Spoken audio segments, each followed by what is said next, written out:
I just finished watching Disclosure Day. Uh, you know, I don't know how to put it.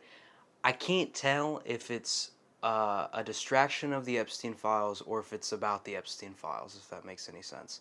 The whole plot is that it's this big, this private company has, for the past like 90 years, been keeping secrets about extraterrestrial life. And now we have these rebels that go ahead and do the brave thing of finally spreading it into the world. It's a little familiar to the Epstein files, in my opinion. You could interpret this little private company, the Windex, I think it's called, as the DOJ, and these rebels also as the DOJ. Um, it was a weird movie. It certainly felt like Steven Spielberg was like, I want to make another Alien movie, and I'm just going to go ahead and do it however I want. And there's some things that he goes against. Like, whenever you do an Alien movie, some kind of conspiracy movie, there's going to be some kind of conspiracy theorist. Some guy that's like, there's something going on and I know it and I can prove it here. And they're a supporting character for the protagonist to, you know, keep going. But in this movie, everybody just believes that aliens exist. It's this duty that the American public needs to know. And then the the private company, the Windex, I think, what is it called? Hold on. Private company in Disclosure Day. Wardex. Okay. Here's the thing. You don't. That's like a I'm gonna keep calling it Windex. The thing is that a lot of so this is where it gets confusing for me. Okay. It's not necessarily like it has the beats of what I expect in a good movie, but there's no substance to it. It's just like that's kind of it. It's shot well. The actors are fine. They switch their accents a bunch of times and that's about it. But it's a well made movie because Steven Spielberg was given a bunch of money and he knows how to make a movie.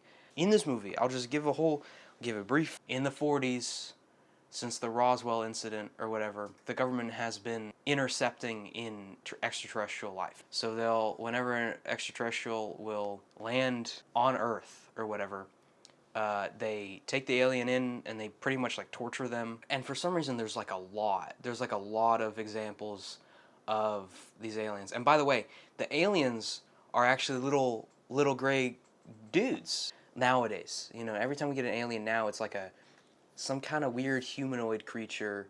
But this time we've got the little gray guys that we always really like. They're like 3 feet tall when they're babies, and then they get to like 7 feet or 8 feet or whatever when they're adults. Anyway, whatever. One day, there's an incident, and Josh O'Connor and Emily Blunt, as little kids, when they're like 10 or something. The aliens take over as animals because they're like a comfort to them. They're really bad CGI animals. They lure them into their spaceship and then they put some weird thing in them that makes them alien-like. Man, it's bad. They described it as like he can hear math and then he can translate it to English. So it's like the aliens speak math. Because there's this part later, it's in the trailer where Emily Blunt, she starts clicking. She makes these weird clicking noises. And then Josh O'Connor's like, wait, he gets the video from somebody. And he's like, wait, hold on. And she's saying don't fear what you don't know. And then Coleman Domingo's like, what are you talking about? How do you know what she's saying? He's like, it's English. Everybody understands it. No, it turns out he can listen to math and then he turns it out. So then he writes down what she had said. And it's these math equations and he can understand it in English.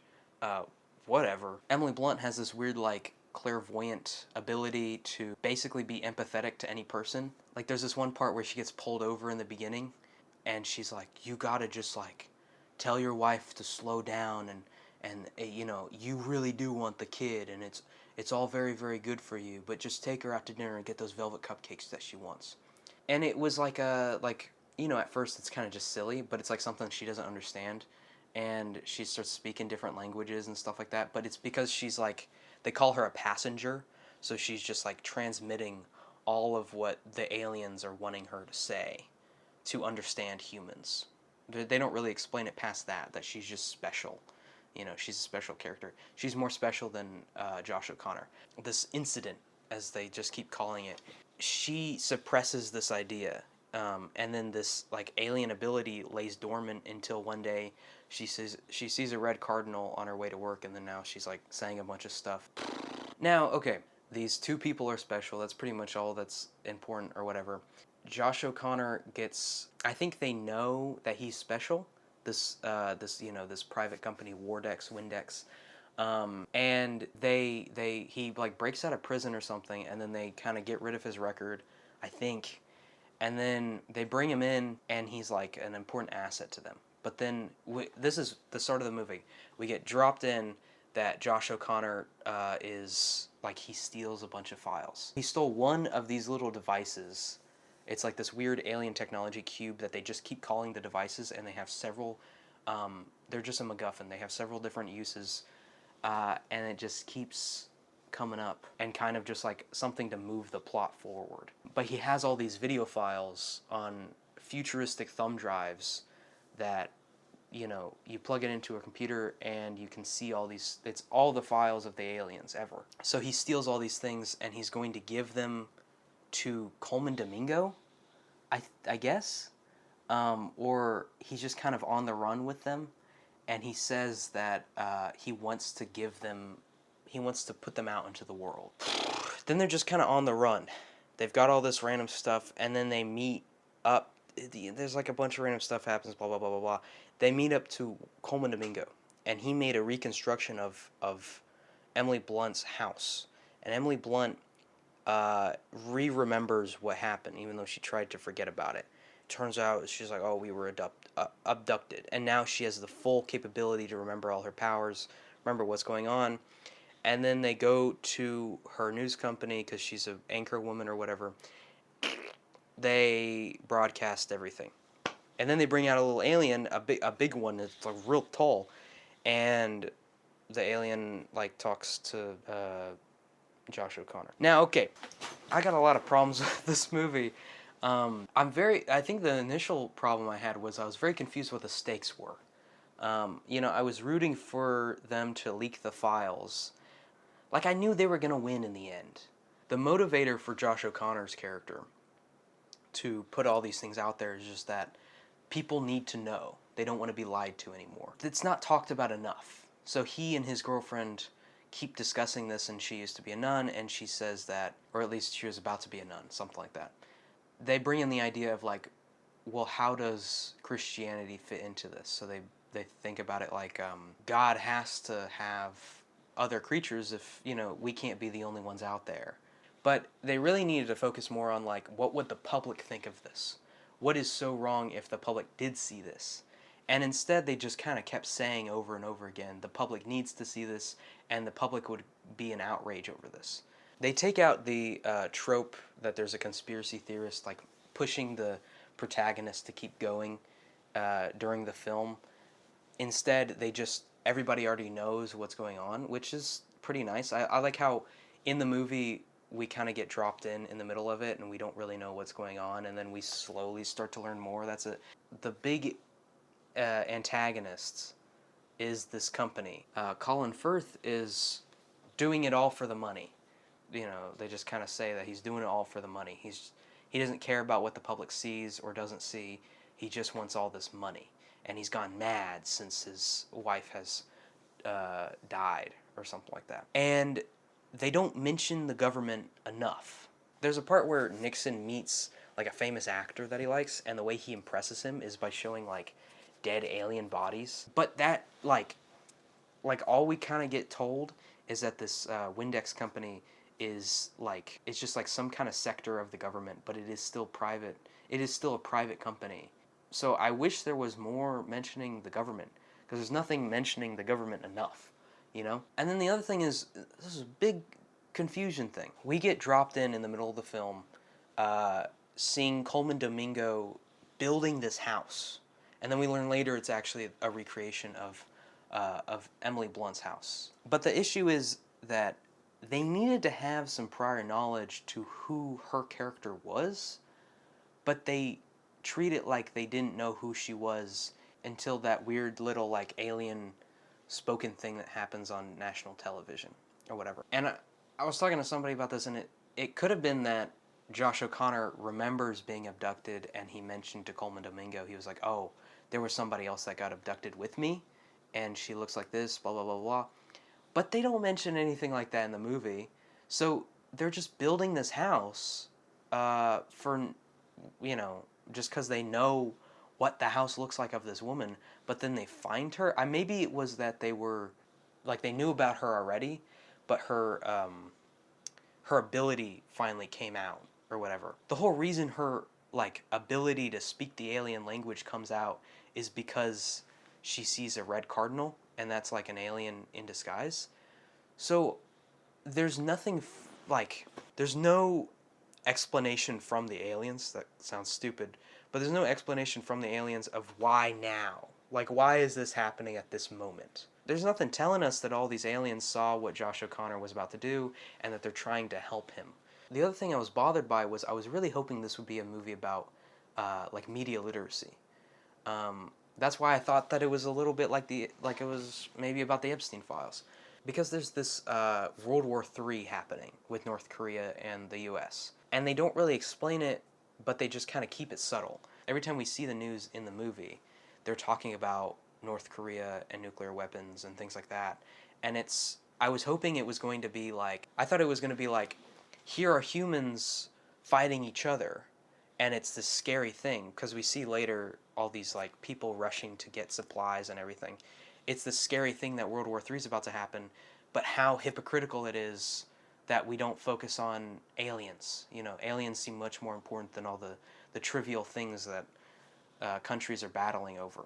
So what's the what's the point of, like, again, it's this why now. Like, if they had mentioned this whole thing about like, here's World War III happening, but something bigger is happening now. This is why this is important at this moment. There's just no budget was 115 million, but it made how much? They don't mention. I'll reiterate this. They don't talk about what could happen if humans knew about it. I think that's really the whole thing. Is that it's like it's supposed to be a thought experiment of like, if you knew about this, how would you feel? How would the public feel? But they don't explore that enough. It's more focused on like on this weird wild goose chase between this private company and the whistleblowers, the rebels or whatever. Whatever, man. I don't know. I wish a lot of things for this movie to have changed, but overall, it's a fun movie. I enjoyed it. It's not like it wasn't anything bad. There was several times where I was like, this is so stupid. Why are they doing this? But it made me laugh to the point where I was like, that's fine. That's, I'm enjoying it. Several times when the Josh O'Connor and his girlfriend would get like chased down by a bunch of these bad guys, and then they would escape, just out of the like they would escape somewhere, and then they just hide like 10 feet away and make as much noise as possible with like leaves on the ground. Like, you could hear them rustling around outside, but they just don't notice. Oh, and the other thing, they kept talking about these devices. It was these weird, like, oblong. It was like these weird, like, what's a rhombus? Is it rhombus? Hold on. Yeah, it was these weird rhombus-shaped things, like prisms, rhombus prisms that man, it like could do a lot of things. So, like, Colin Firth, he like holds in his hand. He's like, ooh, and then he gets to like telepathically communicate with with Josh O'Connor's girlfriend. I forgot the actress's name. And that's like one of the uses. The other one is that he can actually possess her, and he does it several times. And then the other one is that you can actually just go invisible completely. There was another time when a guy held it without any preparation, and he just turned into like dust in the air, and then got rematerialized again. So I think that was like the invisibility thing, but every time they did invisibility after, they didn't turn to dust. So I don't know what happened with that guy. But then we also see the little objects, the devices later, because when the kids get abducted, there's a bunch of random stuff around their head, and that's what it is. I don't know, but they keep just calling it these devices, and it's just a thing to progress the plot. It is pretty lazy. I'm a little worried though that this is Steven Spielberg's last movie. I bet he'll do something else, but he's old. He's getting really old. So honestly, it could very well be his last movie, and I kind of wish he went more out on a bang, but instead he just went to his comfort zone where he talks about aliens still. Anyway, it was fine. Go see it for fun. There's nothing to really take from it, in my personal opinion. I gave it a 3 out of 5 for that, but I still just enjoyed it to a certain level. Anyway, that's it.